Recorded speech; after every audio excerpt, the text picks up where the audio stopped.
Great stuff. Thank you, one and all, for coming to this panel. And this is something that myself here at Liverpool Audio Network and MYT Make a Transition put together because the mental health discussion has been quite an important one in recent years.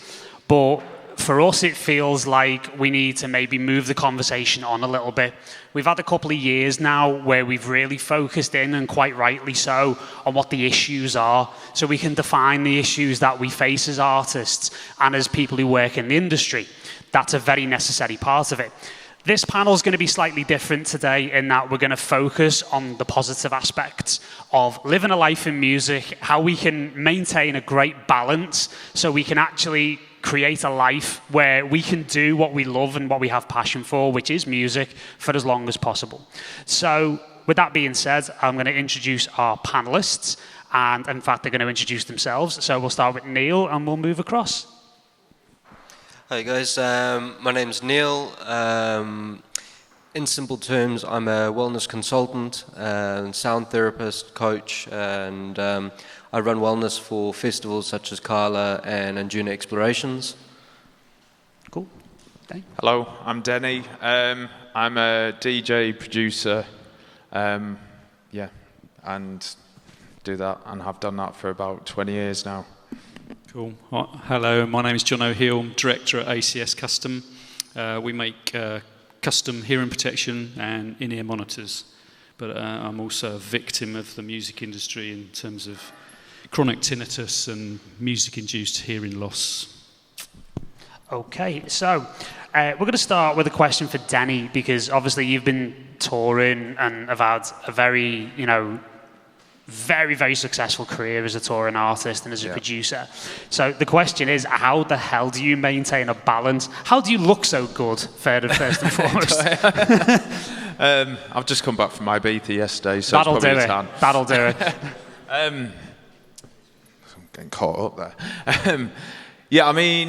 I used to get smashed pretty much every gig, I'll just say. I just used to drink heavily and give in to temptations on the road, and that kind of took its toll, I'd say about 6 years ago. And I just mentally, physically, just falling from a gig to an airport on no sleep, and then something happened in Barcelona where my flight got cancelled and I actually got stuck because of the air traffic for 2 days, and it was just a nightmare, and that was it. I was like, never again. So there's so many temptations on the road, and you just need to make it a career. This is my job. I'm there to do a job. I can't, if I get smashed one night, the next night I'm not going to do as good a job. I'm going to be tired, and people are paying to come and see you, and it's just not fair on them. So you need to just rein it in, I think. And now I don't, if I'm touring, I don't even drink, really. I've taken alcohol off my rider. I'm currently 2 months sober. Excellent, congratulations. Cheers. No, amazing. It's not, I said I'd do 100 days, I never had an addiction or anything, but you just kind of you fall victim, it becomes a habit, and then it's not good.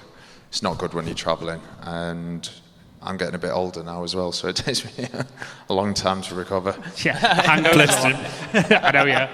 It's the hangovers take a lot longer when you get older, right?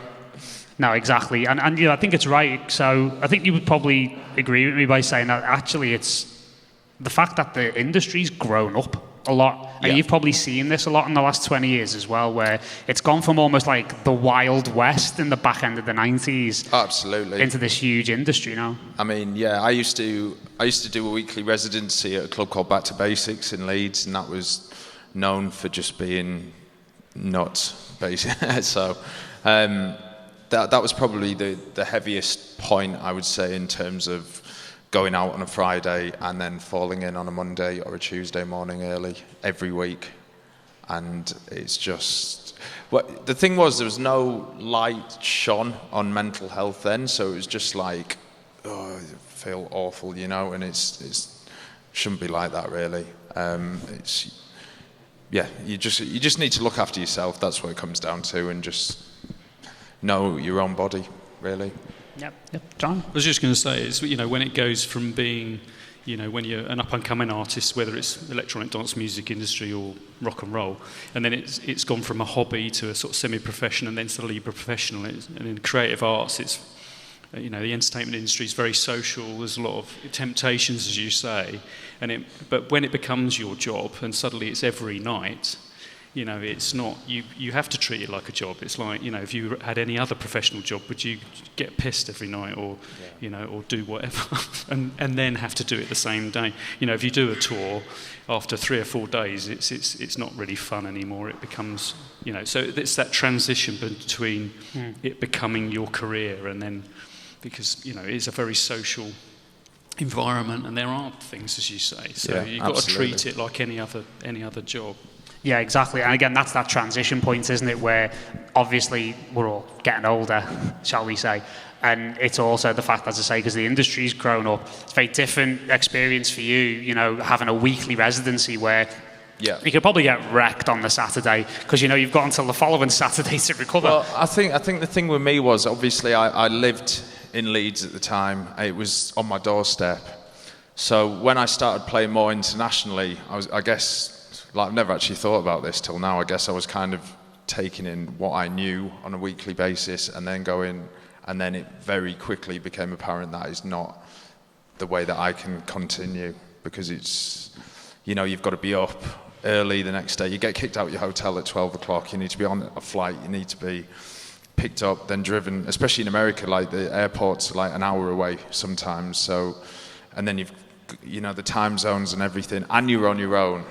And it's just, you can go from playing a festival to 4,000 people to 20 minutes later being in a hotel room on your own with your ears ringing and just like leathered. And it's just a mentally, it's just, that's crazy enough in itself. Do you know what I mean? Yeah. So to focus on the positives then, what does touring look like for you now, and how do you feel that the changes you've made have benefited you as an artist, but also most importantly as a human being? Just getting to appreciate everything. So it's not, I'm getting to see places, the food. I love like good food, getting to experience cultures and things like that. Before I just might go and fall into bed and try and get 2 hours sleep or something like that. Or, it wasn't every gig I'd do that, but it was quite regularly. And I still see friends now who live that lifestyle, and some people, I always say there's two kinds of people. There's two people that keep going like that, and they just keep going and keep going and keep going, but there's never a happy ending to that lifestyle. And then there's the ones that kind of, there's so many people like myself that are like, not anymore. There's no after parties, do you know what I mean? I never go to after parties now. Sleep as much as I can, exercise, eat healthily, and that's... Yeah. And you think it's benefited you as an artist in the way that you perform when you are actually playing? I'm 100% a better DJ when I'm sober than, when you're leathered. I think it's something that has taken time, and I've definitely felt mental health for the bad bits of it, because not so much just tiredness as well. That's the thing that really messes you up. If you don't sleep for 3 days, or have an hour here or 3 hours there, that throws you anyway.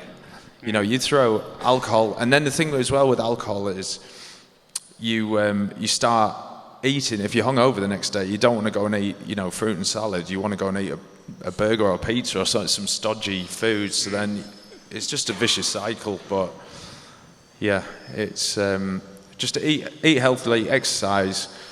You can have a couple of beers here and there, that's by all means, but you don't have to just sit there slinging vodkas down your neck the whole time. Do you know what I mean? It's everything one of my favourite phrases is it's everything in moderation, including moderation. Yeah, totally. You can pick and choose your battles and stuff, but just because it's there, you don't have to partake in it all the time. Fatboy Slim, I remember him telling me something where he was like, when he went sober, he goes, I totally endorse having a good 35 years of partying. But Yeah, I think it's just I enjoy like my Sundays now. I know it sounds mental, but I really appreciate going for Sunday dinners because it's like I used to just stay in bed all Sunday. So yeah, it's I guess it just comes with getting older and then the travelling thing as well. No, you're right, and it's also, again, I mean, it always sounds like, doesn't it, like the boring obvious stuff, doesn't it? Yeah, go on, eat vegetables and go to sleep. But it is actually, they're the key things, and they are the cliche things for a reason, because they work. And, you know, I can echo James's sentiment where alcohol's concerned, because I spent 18 months off the booze in the end. And when I finally decided to reintegrate alcohol into my life, I actually enjoy it now. I drink far less than I used to. Well, I never ever drank at home. Like, I never ever used to sit there and drink at home, but I would just binge on a weekend. And that was, you know, that's kind of throwing your body all over as well. So, yeah, I said I'd try and do 100 days sober. So I'm 65 days in now. So, cheers, mate. I did the exact same thing and got to 100 and decided to keep going. Oh, it's been easy, do you know what I mean? Yeah. So I'm just, I'm going to keep going. I feel, you know, just the difference mentally as well, so...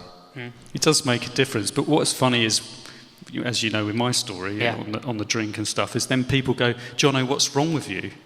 Yeah, exactly. I'm not drinking anymore. It's like, what's the matter with you? Is this the same guy? You know, it's really weird how it's socially acceptable, especially within this industry. I think there is changes coming though, Neil. See, I mean, I've always been absolutely fascinated, like, since I was a kid, is it doesn't matter what country you go to in the world, it is socially acceptable on a Friday and a Saturday to get absolutely bladdered, you know. And if you are traveling around and DJing and you know, even with a lot of you know, athletes I've worked with, you know, I'm not going to go into which sports or athletes, but it's socially acceptable. As soon as you finish that sport, as soon as you are up on that stage or whatever it is, here's the alcohol, off you go, you crack on. You know, I've even known athletes to have been pulled off a field, concussed, to then be straight into the pub and straight onto it. But it's that thing. It's socially acceptable and it's everywhere. But it's a relationship that I personally feel that, you know, we've got an ability to nurture and to balance. And I suppose that's where the treats come in, is when you get that balance and you get that right. You know, because you can absolutely enjoy alcohol. You know, for me, mezcal, love it, but probably only have it maybe 2-3 times a year. That's it. That's just, you know. No, exactly. And we're so rock and roll, aren't we? I know, yeah. 4 old dudes talking about how we don't drink anymore on stage for 45 minutes. Wow, what an idea for a panel that was. Anyway, so we're going to move on to Neil, because Neil's got a really interesting whole perspective on it. And Neil, as he mentioned before, you know, he's a health and wellness consultant amongst many other things, and also a sound therapist as well. And me and Neil actually qualified together in sound therapy, which is really cool. And again, your work with festivals like Carla and on Juna Deep is really interesting, because it's showing a development or an increase in awareness of wellness within the club and festival experience. So how have you become involved in those programs? What's involved, and how do you think they're helping to evolve festival culture? Well, yeah, a few things there, but I mean, for me, I've been involved in wellness for a long time. I've been DJing for a long time as well, and I've been into the extremes of both. You know, super healthy and super clean, to falling over and struggling to get on flights and all sorts. And seeing this big emergence of wellness as a global title, and the shift in consciousness in people are becoming more and more aware. And I think awareness is something that is really, really important. And what's been brilliant to see is that a lot of people that I've chatting with other DJs as well, and artists, and now festivals, are acknowledging that, you know, we need to look after ourselves. And it's not just hey, don't take drugs, or hey, you know, don't stay up for 3-4 days. It's like, how can we actually help, and how can we, you know, offer people a different and deeper experience, while obviously making sure that they are nourishing themselves and looking after themselves. So first of all, from my side, it's like hats off to all the big festivals, all the big labels, all those that are really embracing wellness.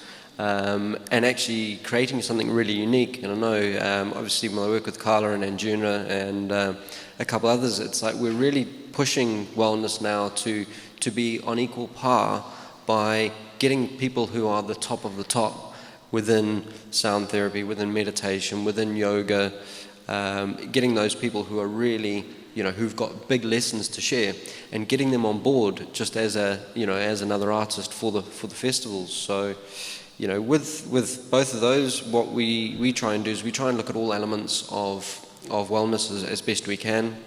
With the programs, we look at a lot of movement work, and movement's not just yoga, but we do a lot of play with things like animal movement, all your functional movement patterns, stuff you do every day, sitting, standing, lunging, all that kind of stuff. So we build in movement work, but we build in sound meditations as well, which, I've had a good friend of mine, he calls it lazy man's yoga.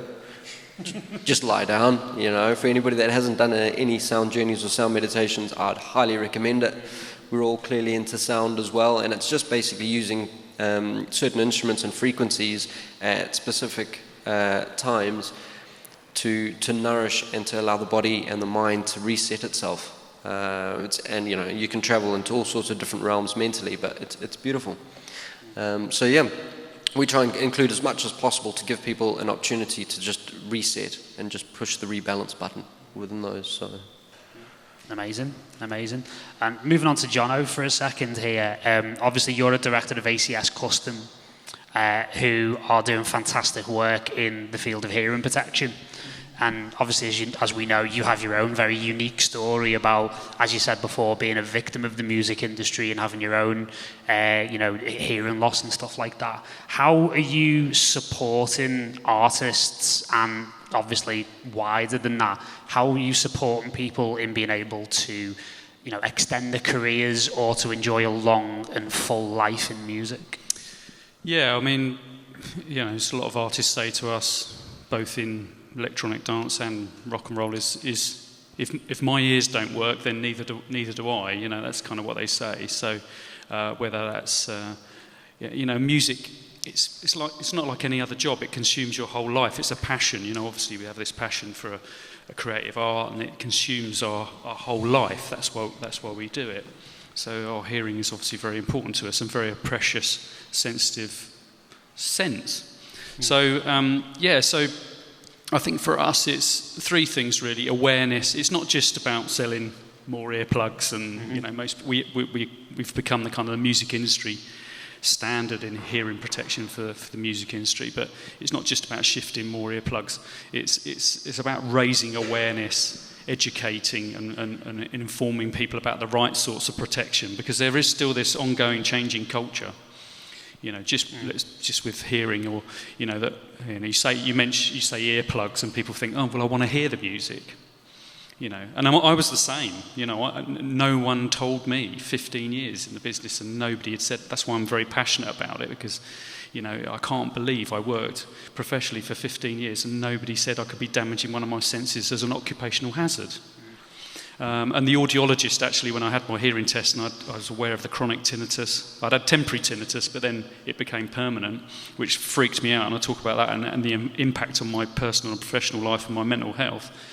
But the audiologist said, classic noise-induced hearing loss, Mr. Heel. Why didn't you wear any earplugs? And I said, what are you talking about? He said, have you worked in the aircraft industry? I said, no. He said, I worked in music. And he said, yeah, well, why didn't you wear any earplugs? And I was like, what are you talking about? I want to hear the music. I don't want to block it out. Not knowing, obviously, like now, you can get attenuating ones. So yeah, it's a changing culture. We've seen a lot of, we've worked with a lot of people, charities and organisations, British Tinnitus Association, Help Musicians UK, and various other organisations, Association for Electronic Music, IMS, we're partners with IMS now, raising awareness about hearing conservation. But not to scare people, but then there's the knock-on effect from that. So it's not just about damaging your hearing, but the impact, as we know, that tinnitus, I don't know if any of you have probably witnessed this yourself, or whistling or perceived whistling or ringing in your head, how it can, when it becomes chronic, how, you can't sleep, and you become paranoid about listening to music. I know that's what happened to me. And then your impact, it can have on your mental health as well. So extending people's careers by protecting themselves with the right form of protection. The problem is with electronic dance music is that you need to move a certain amount of air, so through bone induction you can feel the bass. But as human beings, we're more susceptible to damage in the mid and high frequency bandwidth, partly because of the resonant frequency in the auditory canal, which I believe is slap bang in the middle of the frequency of the vibrations we make from the human voice. So we've evolved to be in tune with those. But that resonant frequency is usually an octave above, which is why people with music-induced and noise-induced hearing loss have a big notch at about 4 kilohertz, 246 kilohertz, which is bad for us, especially with our language systems, because it's in the bandwidth of all the consonants. F, th, s, k sounds. So you Did you just swear then, or? Yeah. So in social situations, you start not being able to hear what people are saying, especially female voices and children's voices, because they're slightly further up the bandwidth, which is what happened to me. And so then you get accused of selective hearing. But in actual fact, I actually do have an excuse. But for me, the tinnitus was a big problem. I retracted from music very much so. And it was like, oh my God, I'm going to have this in my head for the rest of my life. And I think at the time, I think it's changed now just quickly, but you go and see a doctor or an audiologist and they go, oh, well, you've been in the music industry, you've been listening to music, you've been having a great time. It's like, well, it was my job. And so, I think from the medical profession, and there is a lot more work in that sector now to support artists and understand it, because they just think you're having a jolly time and it's your own fault because you've listened to loads of loud music. But in any other occupation and any other industry, it'd be viewed quite seriously. No, absolutely, yeah. Absolutely. And Danny, in terms of you being, again, the touring artist, what has your experience been with embracing hearing protection in the booth, in the club, and essentially looking at your ears as the asset that they are? I spend a lot of time in the studio as well, midweek, so I don't really get a break. If I do a big tour, I'll have a week off. But yeah, I need to, when I met Jono just before, I said immediately that, like ACS, I've been using them for years, so... some of the systems I walk into, at festival stages, even clubs that aren't tuned properly, I can walk away from like a 200 cap venue and my ears would be ringing more than a festival for like 5,000 people because the system's not set up right. So it totally depends. But yeah, when I was younger, it was... I didn't really pay attention that much to it. But then I remember I was walking down the street once and I just kind of got this, and it kind of knocked me off balance a little bit. I was like, what's that? And it kind of went, and I went like that, and then it went, and that was the first time it happened, and it is scary. And I get that now and again, but I'm really kind of conscious of my ears now. And obviously, like going back, it sounds like I'm a right party animal something I was, but going back to when you're drinking and you're not really aware of how loud the monitors are, or I've walked into DJ booths before where the DJ's absolutely smashed and the booth monitors are like up full and I'm like put my bag down, I'm like God. So yeah, I'm really conscious of when I'm not doing a mix or something, I'll turn the booth monitors down, and that's really that's kind of the last few years. Headphones as well, they're a nightmare. Make sure your headphones aren't too loud, because I used to be a nightmare for that as well. But yeah, it's just general well-being, I think. If you just got to pay attention to your body. But it is good there's more light being shone on this stuff, because when I started DJing, it was it was totally unheard of. You didn't see people wearing earplugs. And I have to say, so many DJs who I know from like the old guard from the 90s are actually wearing hearing aids, but like the hearing aids that just pick up certain frequencies. And yeah, I'm seeing those a lot more now. So yeah, it really is, because obviously the old warehouse raves and stuff in the 90s, there were 10,000 people in there, and just people made their own systems, didn't they? but yeah, it's definitely, you know, if you're out there DJing, just totally be aware, and do protect it, because they will go.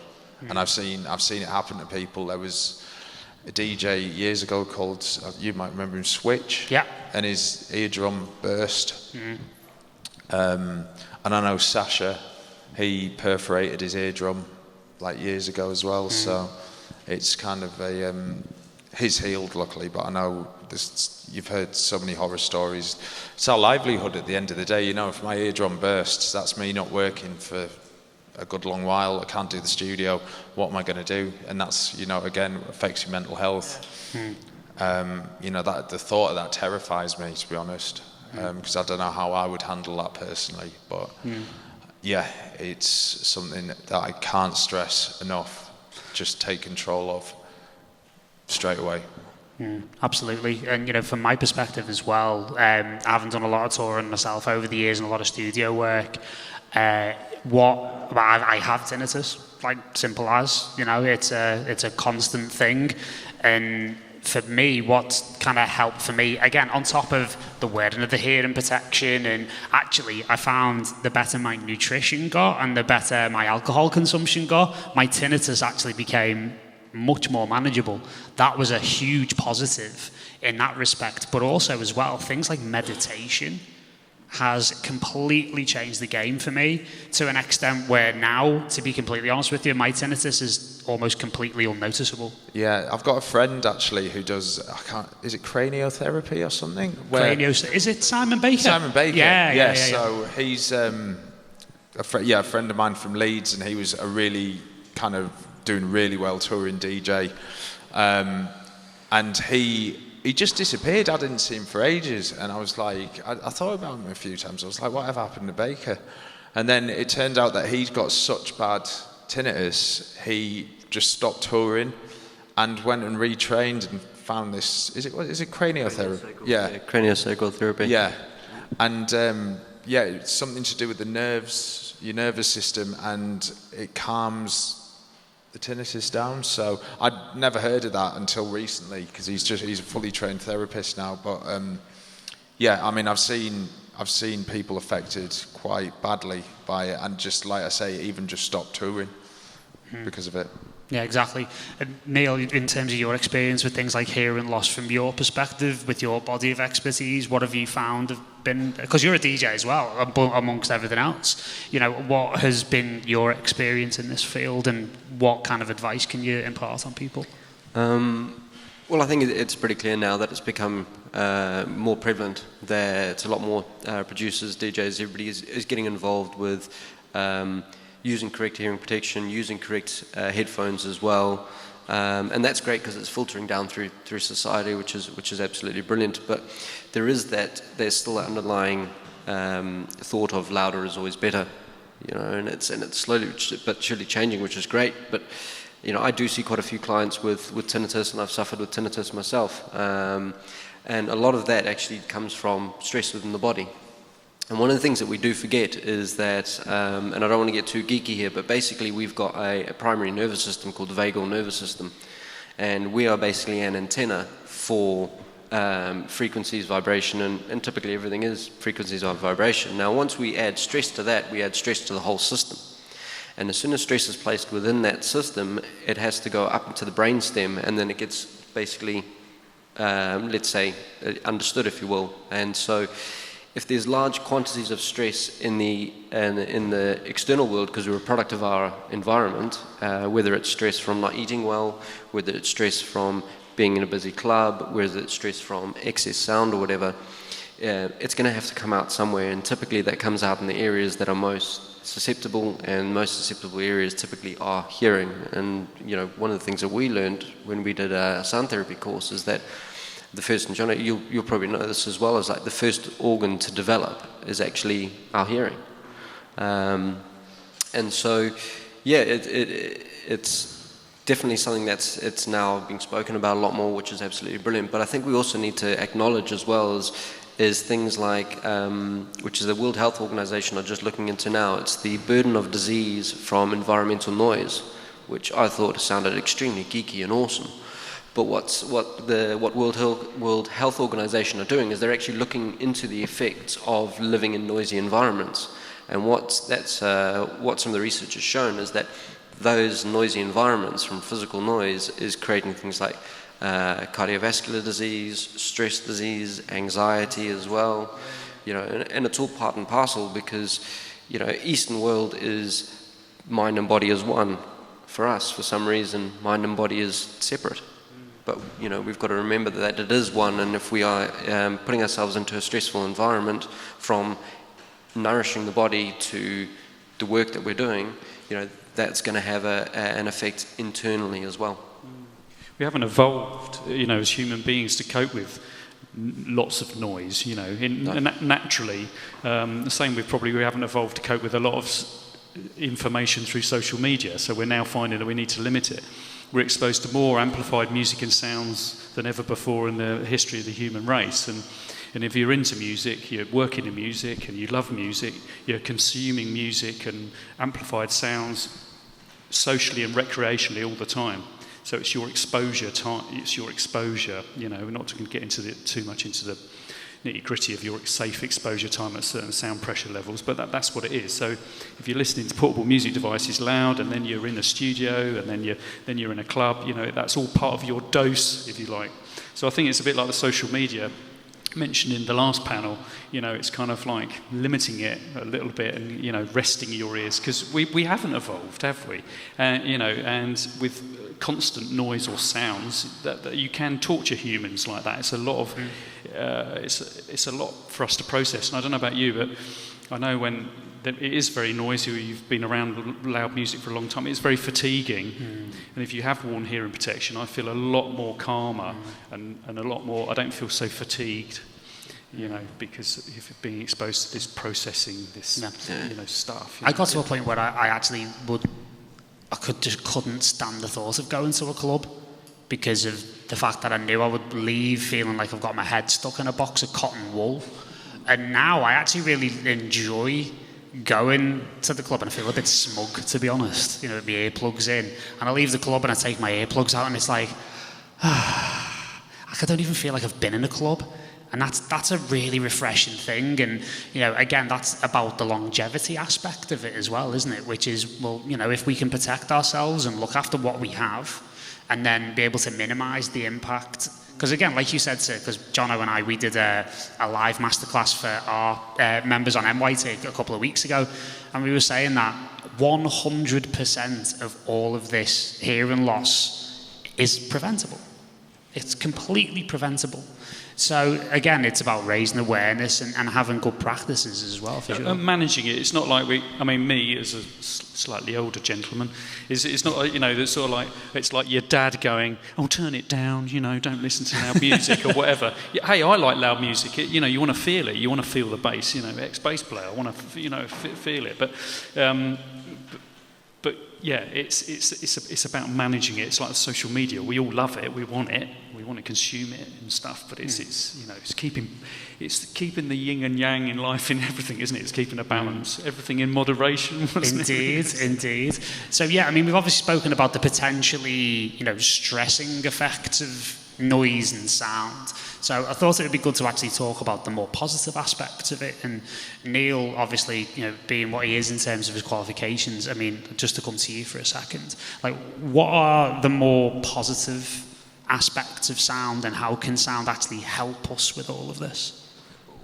Well, I think, again, I don't want to go down a big rabbit hole here, but fundamentally I think we'll all agree that we were taught as kids that chair over there is a whole bunch of vibrating atoms. So everything in essence is vibration. And with sound, basically, if there's any kind of vibration or any kind of movement, there has to be a sound produced. And so it doesn't matter, well, for us we can only hear on a certain scale, but anytime there is that production of movement, there is sound. So in essence, if we're going to simplify things and look at our physical body, we are just a whole bunch of cells making noise, And so you only have to look at going in and seeing a gig of your favorite DJ, producer, whatever, and standing in front of a speaker, and if it's a track that's absolutely banging, the first thing that happens is your physical body moves, your energy moves, your mental state moves, your emotion moves, you know. So all of that changes and can change very positively, very, very quickly. Using sound therapy and tools like that, it's exactly the same. And the beauty of it is we can just do it at home. Because we can get up in the morning and, we typically do it anyway, we get up in the morning, we need to get going, we might put something on that's got a bit more drive, a bit more kick, depending on your preference, DnB, whatever. If you want to chill out, there's the whole idea of, just listen to classical music. But we're actually in the day and age now where we've got a lot of music that's specifically designed and produced to put you into certain mental states, where you can listen to more of the cool, like down-tempo stuff. I mean, for me, I like things like Fat Freddy's Drop at around 80 beats per minute. Early morning, it can get the heart going if you're going to be doing stretching and things like that. But with the diversity of music that we've got now, we can actually start tapping into that. And so, one of the take-home things for me is that you can use sound and music to change your state whenever you want. It's there, and it's shown that by putting something on that's nice and down-tempo, nice and chill, it will allow your system just to completely settle and completely chill out. We don't have to get scientific on it. And if you do, there are apps, there are platforms that you can go and you can tune into things like that will have your binaural beats, that will have your specific frequencies. So. And there's a very interesting and long conversation that we may well save for another day about how actually as music producers as well, we can become more aware of that and understand how we present sound frequencies to people in a way that actually allows people to leave the dance floor feeling better than how they walked on. I mean, I think it's a job as a DJ is to do that, to make them have a good time and take them. That's kind of what you do. You need to, leave people having a really good time. They want to go home and they want to be buzzing. That's what I want when I go out to see a band or a DJ. In order to do that, I don't think. I mean, for me personally, I love watching DJs that kind of create moments, and like you say, they might drop something totally unexpected, and it changes the whole vibe. I think that's the beauty of DJing, and for me, I like longer sets, and that's what enables, but that's another conversation. But yeah, 100%. I mean, a good example of a DJ setting the tone is if you go to Cafe Del Mar, Mambo's, they do the sunset. Before the sunset, it's so Balearic, ambient, chilled. Then once the sun goes down, the music instantly changes, and you feel the whole vibe. The island will change, and then you go into night time and the music picks up, and then gets ready to go to the club. So they've been doing that for years, and I mean hippies used to do it on the beach, didn't they? They just still do it. Yeah, they still do it. Still playing their instruments, and it's kind of a very human thing to do. I think just music's an escape, and it always has been. No, amazing. So to finish off, I wanted to ask each person on the panel for their advice that if you could actually have everybody in this room do one thing that would enhance their well-being, what would it be? I'm looking at Jono, and Jono's like, just be aware. Yeah, great word. Be aware. But I have to just get a little plug in if I can. You had 15 minutes worth, hang on. but there is understanding. I think our industry, there's more understanding in occupational health. Because if you talk to your doctor and you go, I'm struggling, I've got anxiety and I've got maybe a bit of a problem, they go, what have you been doing? Oh, well, I've been in Ibiza for 3 months. And they go, well, just don't. But, it's like there's not a lot of sympathy there, but the industry is changing. But there's a charity called Help Musicians UK that's not just about musicians. And they launched just over a year ago a campaign called Music Minds Matter, where they actually have almost like a Samaritan's helpline, where you can actually phone and speak to somebody about various, health and mental health issues, but they will understand you as an artist, as a DJ, as a musician. They understand the industry, because unfortunately, if you talk to your GP or whatever, they may not understand it, or they may think, well, just you're involved in going to clubs and stuff like that. They might not take it so seriously. That's unfortunate, but it's true. So, Music Minds Matters is amazing. So there is more help and sort. So yeah, be aware. Education. Absolutely. Neil? As always, I like to look like holistic as possible, and for me, I think the key is honesty. Being honest with yourself of where you're at any stage. It doesn't matter what aspect of well-being, whether it's obviously mental well-being, and this is what I get clients to do, and I don't want to go too woo-woo, but at the same stage as when was the last time did you actually have a cup of tea or a coffee and sit down by yourself and have a chat with yourself? How am I feeling? How have things been? How's my mind going? How's my creativity? How am I physically feeling?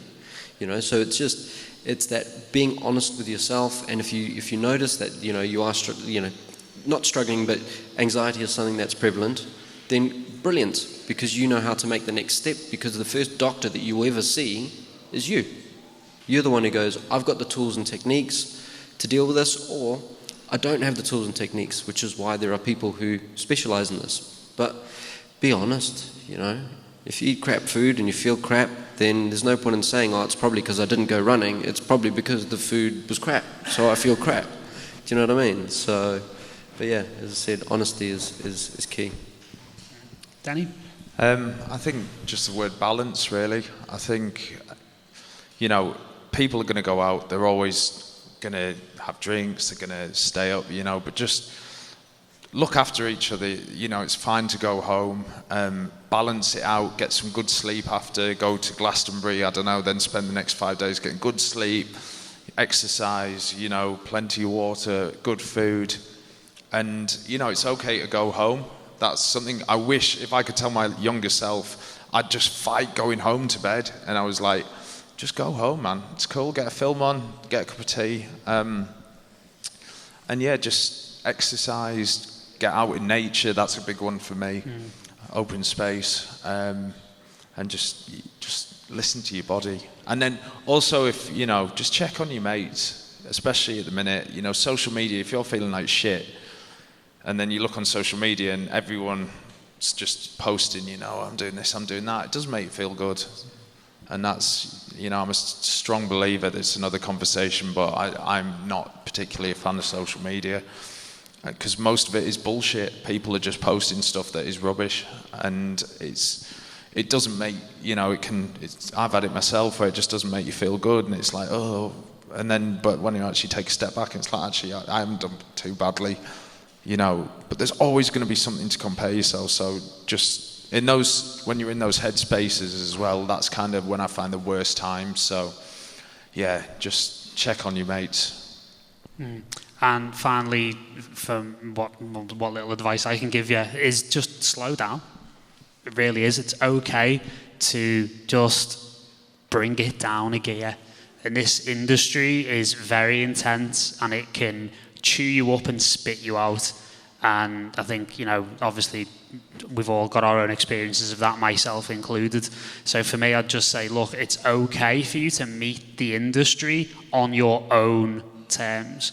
Don't feel like you've got to go at 1,000,000 miles an hour. Don't feel like you've got to become somebody that you're not in order to feel like you have to conform to a certain thing in order to, quote unquote, make it. Because there's lots of different ways of making it. It doesn't all look like standing in front of 20,000 people playing records. There's lots of different paths. And just find what's right for you and go at your own pace. It's as simple as that. All right, guys, we'll leave it there. Thank you very much to our panelists, and of course to you lovely people. Thank you for your time and attention, and we'll see you across the weekend. Thanks.